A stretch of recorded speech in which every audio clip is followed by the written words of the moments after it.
манай багш Монгол Улсын ардын төвччин болохоор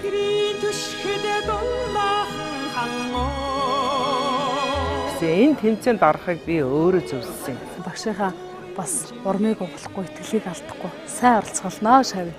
Рахман энэ овын Висений водыг одоо орчуулвал хаврын өөр гэсэн утгатай рамаст болж байгаа. Тэгээд гадаад цагаан хавар олж байна. Тэгээд тийм болохоор аль болохоор тэр хаврын сайн сайхныг илэрхийлж л одоо сэтгэлдээ дүрсэлж л одоо бүх байдгийг шавчил дуулна да. Тэгээд мэдээж энэ хүмүүсийн урд ингээд сурсан мэдснэ, 5 жилийн хугацаанд сурсан мэдснэ үзүүлнэд бол мэдээж асар өндөр хариуцлага байлаа.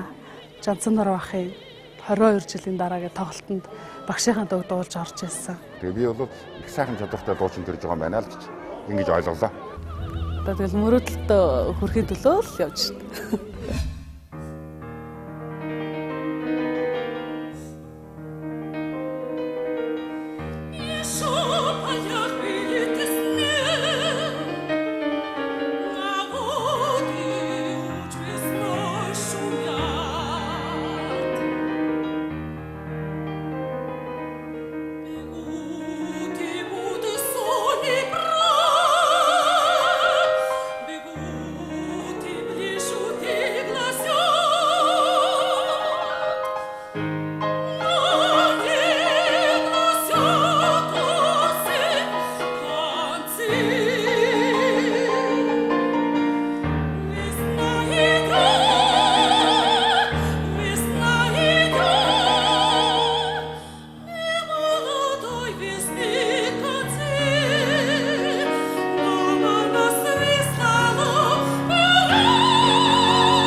Баяр хүргэе сайхан дууллаа. Гоё нюанс их газар, зарим газар пиано байгаа шүү дээ.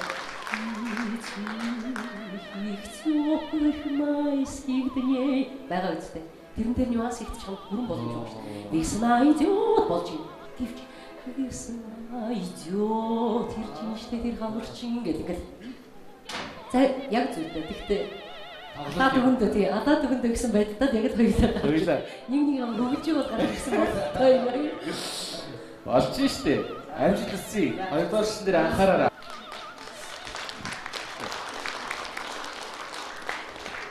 Би одоо шүүрээ улаан. За. Би байхгүй. Энэ эсэний буудаг гэсэн юм шүү.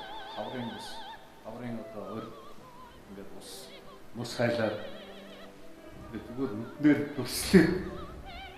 Нюанс чинь яадаг лээ. Нэг оргилж гарна, нэг гоё зөөлрж урсна. Хавар гэдэг чи юу вэ? Тэгэхгүй чи зүгээр ингээл яг зүйтэй горих байж байгаа, хоёрхан тусал байж байгаа. Нэмэгдээ тэр чинь тэгээд бүтэн далаа болдог үстэй жижигхэн уйж горих чи. Яг тэрнтэй л адилхан байна. Би бид нөгөө айгүй их олон түмэн үзэгч, энгийн үзэгчдийн төр үздэг болохоор тэр талаас нь ингээд тайлбарлаад би юм яриад байгаа ш. Шил хаврын ус гэж. Хаврын ус хайлаад тэр утгаар би чамд улаан ташгаар өгөө. Нюанс дууныхаа утгыг дандаа бодож дуу. Аккомпаниатороо танилцуулаач. Манай концертмейстер Монгол Улсын соёлын төвийн ажилтан Дэлгэр багш.